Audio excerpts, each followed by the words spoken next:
Hello guys, Taurus sign. Kamusta po kayo? Welcome po sa Pinoy Twins Tarot. Mag-read po tayo ng cards para sa inyo today, So, alamin po natin kung ano po nangyayari sa connection ninyo ng person mo. Okay. So, kukuha po muna tayo ng overall energy para sa inyong reading today. Paalala lang po guys, na this is a collective reading guys, So, hindi po lahat ng energy makukuha natin. Kung ano lang po yung mag-resonate sa inyo guys, yun lang po So, kung magustuhan nyo po itong reading natin, paki-like naman po ang video. And kung hindi pa po kayo nakasubscribe, subscribe na kayo guys para ma-notify po kayo sa mga susunod na readings natin para sa inyo mga Taurus sign. Okay? So, start na po tayo guys. Okay, meron ka pong cards na very soon. Clearly decide what you want so that it comes to you now. Okay, so siguro yung iba may mga wini-wish, no? May mga pinaplano. Okay. Okay, meron kayong cards na forgiving and learning. As you release and heal the past, you experience more love in your present moments. Okay, so some of you, mga Taurus, kung kayo mga nakaranas ng hindi maganda sa past relationship nyo, sabi dito, mag-forgive na kayo, okay? So, para mag-heal na yung mga nararamdaman yung pain and kumbaga hindi maharangan yung bagong love na papasok sa inyong buhay, okay? So, forgiving and learning na raw, Taurus, okay? And kung ano man yung gusto ninyong mangyari, very soon mangyayari naman na daw, okay? So, tingnan natin ang reading ng para sa Taurus ngayon. Guys, tingnan po natin ano pong energy ni Taurus. Ano po ba ang energy ng reading na ito para kay Taurus spirits? Sun, Moon, Venus, and Rising. Please give me a message para sa reading ni Taurus at ang person niya. Okay. Ano po ba ang situationship ng ating mga Taurus ngayon sa reading natin? Okay. Shuffle ko lang saglit guys. Spirits, give me a card please para kay Taurus. Ano po ba ang situationship ng mga Taurus natin today? Ay.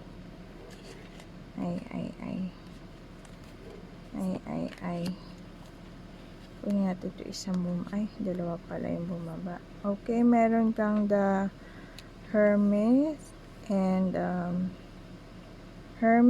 and Three of Cups. Okay. Ano po ba ang situationship ngayon ni Taurus? Spirits.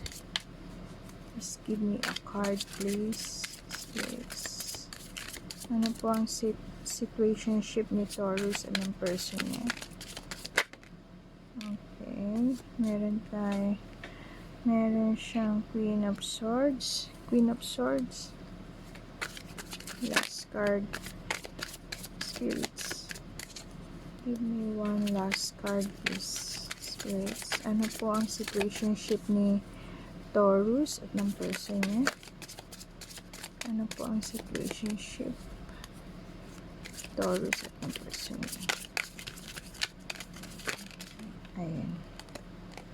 Ito na. Okay, you have 9 of Wands. Okay. Okay, bottom of the deck is the Emperor. Okay. Some of you, mga Taurus, mga masculine type of person kayo, And this is a major arcana, okay? Some of you, mga Taurus, dealing kayo ng Aries and Scorpio sign, okay? This is a divine masculine, And a very practical kind of person, and stable na po sa kanyang life ngayon. Okay, so pagdating sa kanyang finances, very stable na po itong person na to. Okay, so punta na tayo sa reading natin, guys. Meron po kayong the Hermit. Okay,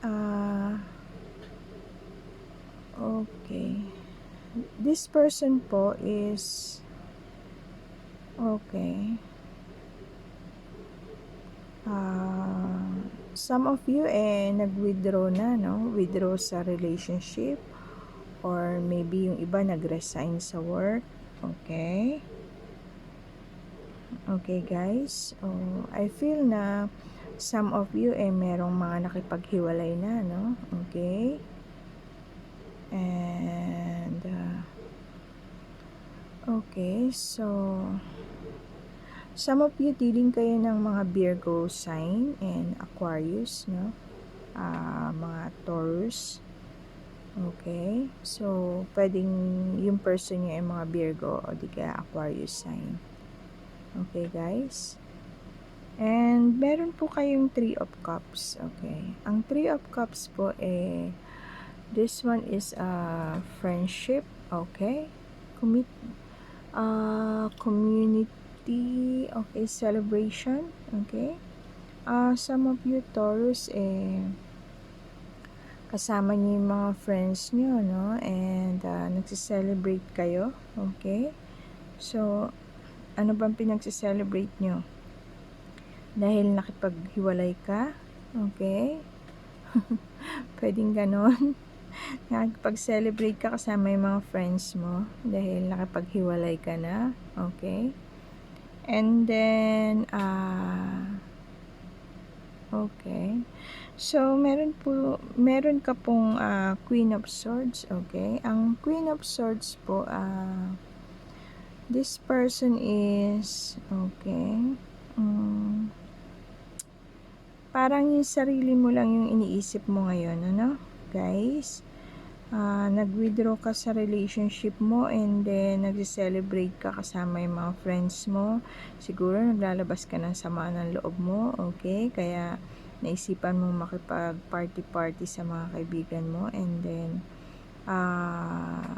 ikaw yung tao na sa ngayon sarili mo lang muna iniisip mo. Okay, okay, and for now, kasi nga nakipaghiwalay ka, no? Yung feeling mo ngayon, yung energy mo ngayon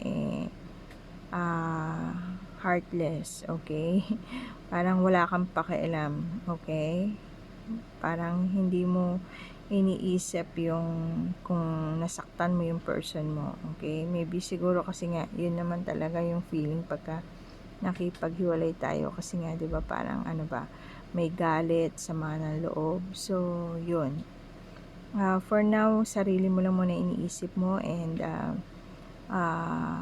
wala kang pakialam kung may nasaktan ka or ano. This person is like Ice Queen. Okay, a beautiful woman but heartless. Okay, or a beautiful handsome man but heartless. Okay, Taurus, kasi hindi naman natin alam kung babae o lalaki si Taurus. Okay, so yun po ibig sabihin ng cards na to. Sarili mo lang muna inisip mo ngayon. And then meron kang 9 of Wands. Okay, ang 9 of Wands po, ang ibig sabihin po nito yung person na perseverance. Okay, matyaga. Okay, resilience. Okay, ano ba yung matatag. Okay, matatag kang klaseng tao. Okay. Okay, and so yun po yung ibig sabihin nitong 9 of Wands natin, ano. Teka lang, guys.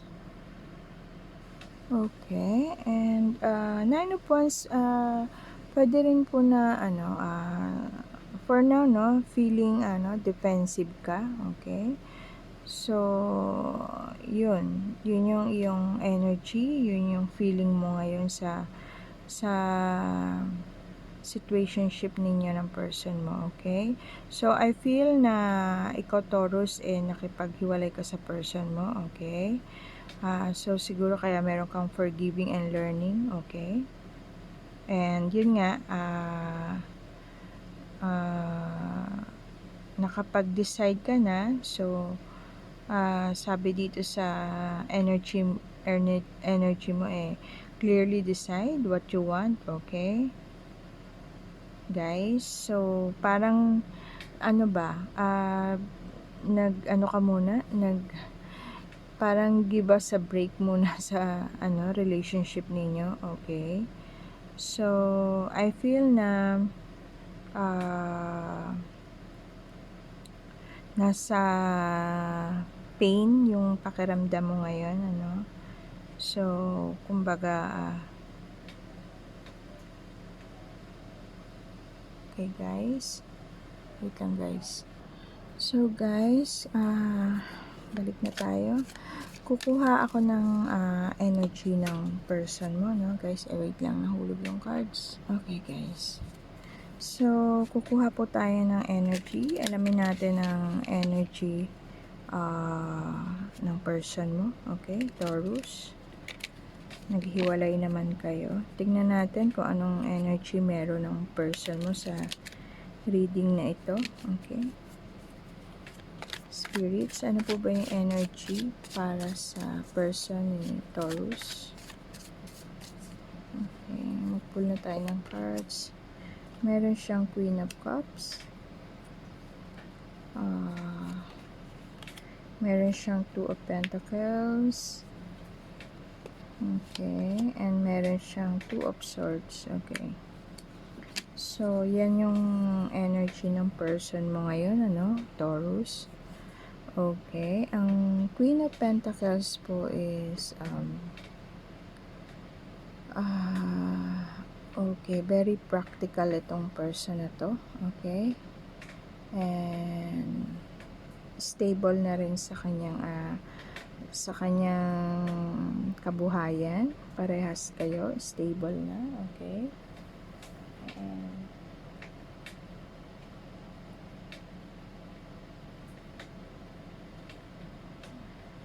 okay, so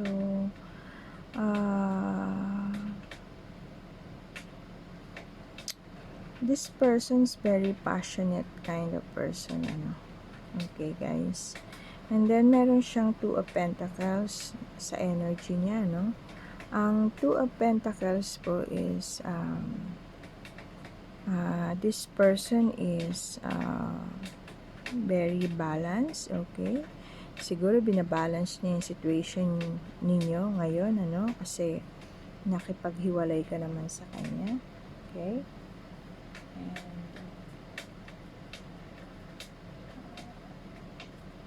Okay. And yung person mo may mga choices, okay? Marami siyang choices. Siguro kaya kayo naghiwalay dahil nalaman mo na marami siyang choices, okay? Marami siyang options na person na pampalit sa'yo, okay? So, isa yun sa naging reason siguro kaya kayo naghiwalay, okay? May nadiscovery ka sa kanya na may mga iba pa pala siyang kinakausap, okay? And then, meron siyang Two of Swords, okay? Ang Two of Swords po, ang ibig pong sabihin nito okay, hindi, may pag-aalinlangan, okay? And, nag-alinlangan siya sa kanyang ginawa, okay? And feeling stuck siya ngayon guys So, yun nga, dahil may pag-aalinlangan, hindi niya alam siguro kung paano kanya i-approach. I feel na gusto kanyang kausapin, pero hindi niya alam kung paano. Okay guys, so yun yung kanyang energy ngayon. And then, alamin natin kung ano yung feeling ng person mo para sa'yo ngayon, okay? Alamin natin, ano ba ang feeling ng person ni... Ay, ano ba tong cards na to? Bakit ganito? Wait lang guys, ha? Ano po ba ang feeling ng person? Ano po ba ang feeling ng person? Current feeling ng person ni Taurus para sa kanya. Current feeling po ng person ni Taurus. Ano po ba ang current feeling? Spirits.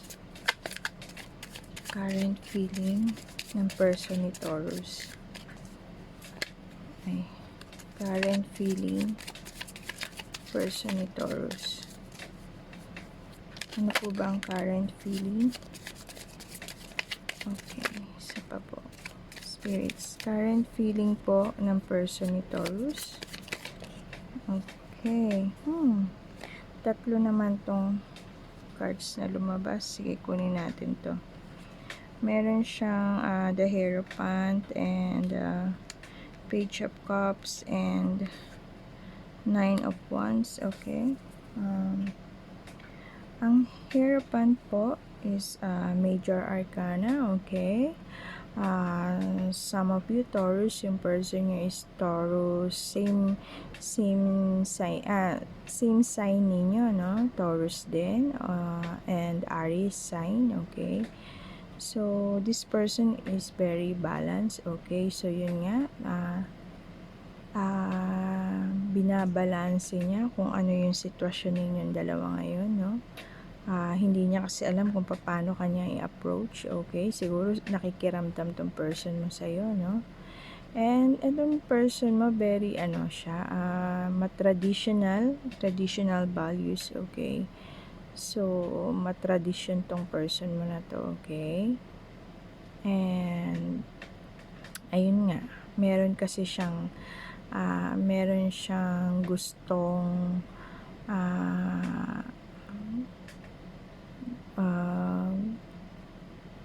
meron siyang gustong aminin sa'yo, guys, na siguro sikreto niya. Okay, kaya yun hindi niya alam, nag-aalinlangan siya, hindi niya alam kung paano niya sasabihin sa'yo. Meron siyang gustong sabihin sa'yo na sikreto. Okay, siguro mag-aamin na siya kung ano yung talagang, ano ba yung na-discover mo. Okay, so merong ganon. Okay, and then meron siyang Page of Cups, guys. Ang Page of Cups po, this one is yun nga, siguro this is someone will send you a message. Okay, guys, so siguro magme-message na siya sa'yo, no? Lagi kanyang iniisip, guys, lagi kang iniisip ng person mo, and yun nga, magme-message siya sa'yo na gusto niyang mag-send sa'yo ng message. Yun yung feeling niya ngayon. Okay, and gusto niyang may aaminin siya sa'yo na sikreto, pero nag-aalinlangan siya, hindi niya kasi alam kung paano niya i-approach sa'yo yung gusto niyang sabihin, yung sikreto na aaminin niya. Okay, and then meron siyang Nine of Wands. Okay, ang Nine of Wands po ay ano to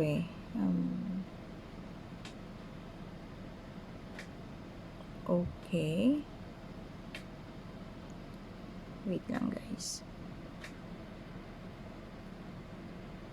Okay, guys, ang meron siyang Nine of Wands na feelings, ano. This person is very determinado siya. Okay, siguro sa kanyang plano ng pagtapat sa'yo, pagsabi sa'yo ng sikreto na gusto niya sabihin sa'yo. Determinado siyang sabihin sa'yo. Okay, kaya lang hindi niya alam kung paano siya mag-approach sa'yo. Okay, kaya siguro dadaanin ka niya sa pag-send ng message through chat or text. Okay, so yun, and hoping siya na maaayos pa yung problema ninyong dalawa. Okay, guys, so yun yung feeling ng person mo, Taurus, no? So siguro kasi is like bago pa lang naman kayo naghiwalay, no? So magkuha tayo ng message ng person mo, baka makita natin dito yung gusto niya sabihin sa'yo. Okay, message sa'yo ng person mo, guys. Ito lang, guys, ha. Shuffle natin tong cards. Okay. Kuha tayo ng message from your person. Ano bang gustong sabihin ng person ni Taurus? Okay. Ilang, guys, kasi nagbalik-baliktad tong cards ko. Okay, ano po ba ang message ng person ni Taurus para sa kanya? Ayan, hulog pa yung cards. Okay, guys, nakuha ko na. Ano po ba ang message ng person ni Taurus para sa kanya? Spirits. Message ng person ni Taurus. I wish we could be together. Okay? Yan ang message ng person mo. And kuha pa tayo. I wish you were next to me. Okay, puro siya wish na lang ngayon, no? Kasi nga, hindi niya alam kung paano niya i-approach yung gusto niya sabihin sa'yo. Kaya puro wish. Oh, ayan, sabi niya. I'm sorry for making things complicated. Oh, nagsasorry na yung person mo, guys. Taurus. Sa kanyang ginawa. So, yun nga, guys. Mag-message pa sa'yo yung person mo, no? And, mag-pull tayo ng letters and numbers. Baka mag-resonate pa dito yung person mo, Taurus. Ano po ba yung para kay Taurus dito, spirits? Okay. So, yun na, guys. Nag-sorry yung person mo. Mag-usap kayo, guys. Kung pwede pa maayos and love nyo naman yung isa't isa. Meron kayo ditong card na forgiving and learning, okay? So, kung may nagkamali at pwede naman patawarin pa, okay? And siguro kung natuto na yung person mo kung ano yung naging kasalanan niya sa'yo, no? Okay, guys? So, meron kayong maraming letters. Meron kayong number 10, 15, and 20. And then, meron kayong letter E, K, X, M, R, and S. Okay, guys? Baka mag-resonate sa inyo itong mga letters, initials ng person nyo. And yung numbers, baka anniversary o birthday ninyo ng person mo. Okay? So, yun lang muna yung para sa inyo, no? Taurus sign. Kung naka-resonate po kayo, paki-like na lang po itong video. And, don't forget to subscribe, guys, para sa next reading natin ma-notify po kayo, okay? So, yun lang po, guys. Maraming pong salamat. For now, bye-bye po muna. Have a nice day and ingat po kayo. Blessed be.